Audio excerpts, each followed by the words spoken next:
नमस्कार, are Nayak Hindi education में आप सभी का स्वागत है। आज हमारे अध्ययन का विषय है हिंदी कविता, जो जयशंकर प्रसाद द्वारा रचित कविता है आहा वेदना मिली विदाई। तो चलिए इसका हम अध्ययन करते हैं। अध्ययन करने से पहले हम जयशंकर प्रसाद का थोड़ा सा जीवन परिचय प्राप्त कर लेते हैं। और ये कविता जो है वो स्कंदगुप्त नाटक में देवसेना द्वारा अपनी वेदना को प्रकट करने के उद्देश्य से गाई गई है। और ये कविता जयशंकर प्रसाद द्वारा रचित है और जो नाटक है वो भी स्कंदगुप्त जो नाटक है वो भी जयशंकर प्रसाद द्वारा लिखा गया है। और उन्होंने इन पंक्तियों को देवसेना के माध्यम से कविता के रूप में प्रकट किया है। तो चलिए देख लेते हैं। जयशंकर प्रसाद हिंदी साहित्य के महान कवि, नाटककार, छायावाद के प्रमुख 4 स्तंभों में से एक है। इन्हें छायावाद का ब्रह्मा कहा जाता है। उनका जन्म 30 जनवरी 1989 को वाराणसी में हुआ।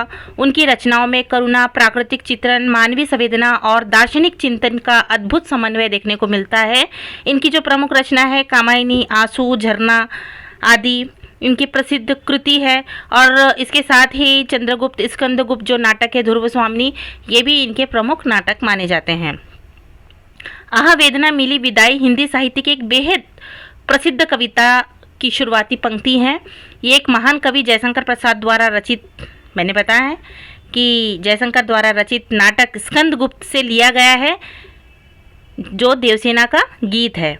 इस गीत के माध्यम से कवि ने विरह, वेदना, पीड़ा और जीवन की निराशा, हताशा को अपने मार्मिक भाव में व्यक्त किया है। कहने का तात्पर्य सिंपल शब्दों में कि किसी व्यक्ति की जो पीड़ा है, यदि वो डिप्रेशन में चले जाता है, उसको जीवन में क्या ऐसा लगता है कि जीवन में सब कुछ खत्म हो गया, अब हताशा निराशा ही है उसके जीवन में, उजाला आने वाला नहीं, खुशियाँ आने वाली नहीं, सारा जीवन जो है अंधकार से छा गया है, सारी समस्या, सारा जो टेंशन है उसके सर पे ही आके गिर गया, ऐसा उसे महसूस हो रहा है। ठीक है ना, यानी उसकी विरह, पीड़ा, वेदना सब उसके इस गीत के माध्यम से दर्शाने का प्रयत्न किया है।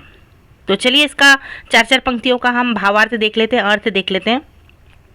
आहा वेदना मिली विदाई, मैंने भ्रमवश जीवन संचित मधुकरियों की भीख लुटाई। देखिए क्या बोल रहा है कि कवि दुखपूर्वक कहता है कि अंत में उसे पीड़ा और विरह ही प्राप्त हुआ है।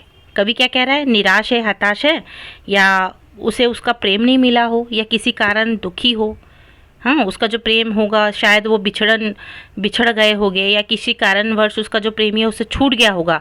तो उसके बाद उसको जो निराशा, हताशा, दुख महसूस हो रहा है, पीड़ा महसूस हो रही है, उसको उन्होंने कविता के माध्यम से, गीत के माध्यम से प्रकट किया है। क्या कह रहे हैं कि कवि दुखपूर्वक कहता है कि अंत में उसे पीड़ा और विरह ही प्राप्त हुआ।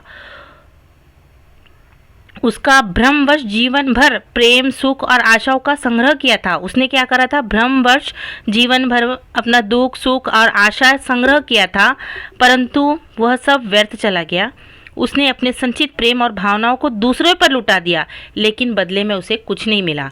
यानी उसने अपने जीवन का सुख, चैन और जीवन भर की जितनी भी आशा अपेक्षा दूसरों को दे दिया, परंतु उसे जो प्राप्त होना था वो नहीं प्राप्त हुआ। कहने का मतलब इसने अपने जीवन की जितनी भी खुशियाँ वगैरह जो भी था वो दूसरे को दिया, पर वो उस तरह से उसको वो चीज़ें प्राप्त नहीं हुई। कहने का मतलब एक प्रेमी से इसने बहुत प्रेम किया और बहुत सारी इच्छा अपेक्षा रखी, परंतु अंत में उसे वो रिटर्न में प्राप्त नहीं हुआ। ठीक है। छल छल थे संध्या के श्रम कण, आंसू से गिरते थे प्रतिक्षण, मेरी यात्रा पर लेती थी नीरवता अनंत अंगड़ाई। देखिए ये 4 पंक्तियों का क्या अर्थ है। कवि अपनी जीवन यात्रा को अत्यंत दुख में बताता है कि मेरी जो जीवन यात्रा है ना, मेरे जीवन में हमेशा दुख ही रहा है, मैं कभी सुखी नहीं रहा हूँ। ठीक है। संध्या के समय चैन, थकान के कण आंसू की तरह गिरते रहे।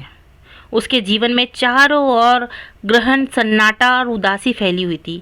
नीरवता मानो उसके दुख को और अधिक बढ़ा रही थी। कहने का मतलब उसे ऐसा लग रहा है कि चारों तरफ दुख का वातावरण है, और ये जो संध्या है और ये जो सूरज है, जो भी प्राकृतिक वातावरण है ना, उसको क्या कर रहे, और दुखी कर रहे हैं। कहने का तात्पर्य यदि व्यक्ति दुखी होगा तो चारों तरफ जो भी चीज़ें देखेगा तो उसको ऐसा लगेगा कि मुझे ये दुख का याद करवा रहे और मेरे दुख को बढ़ा रहे, और यदि व्यक्ति प्रसन्न होगा तो ऐसा लगेगा कि ये मेरी खुशियों को बढ़ा रहे।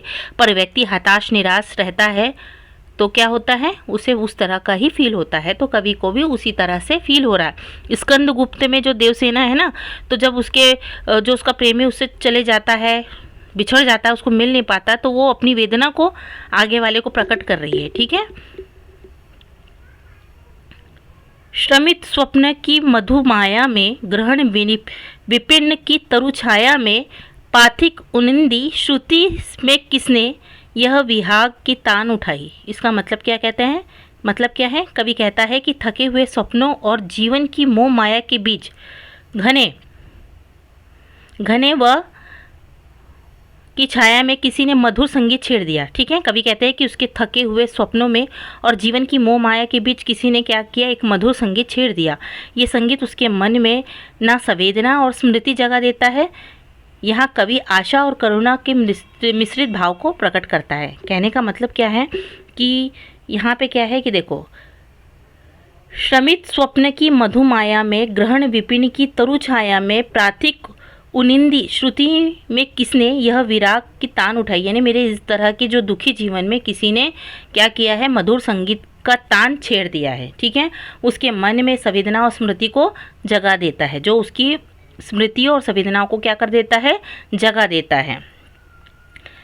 लगी संतृप्त दीढ़ थी सबकी, रही बचाए फिरती कब की, मेरी आशा अह बावली तूने खो दी सकल कमाई। इसका मतलब क्या है, कवि कहता है कि सभी लोग लालसा भरी दृष्टि से उसकी ओर देखते रहे, उससे आशाएं, उसकी आशाएं बहुत समय तक अपने सपनों को बचाने का प्रयास करती रही, पर अंतिम में सब नष्ट हो गया।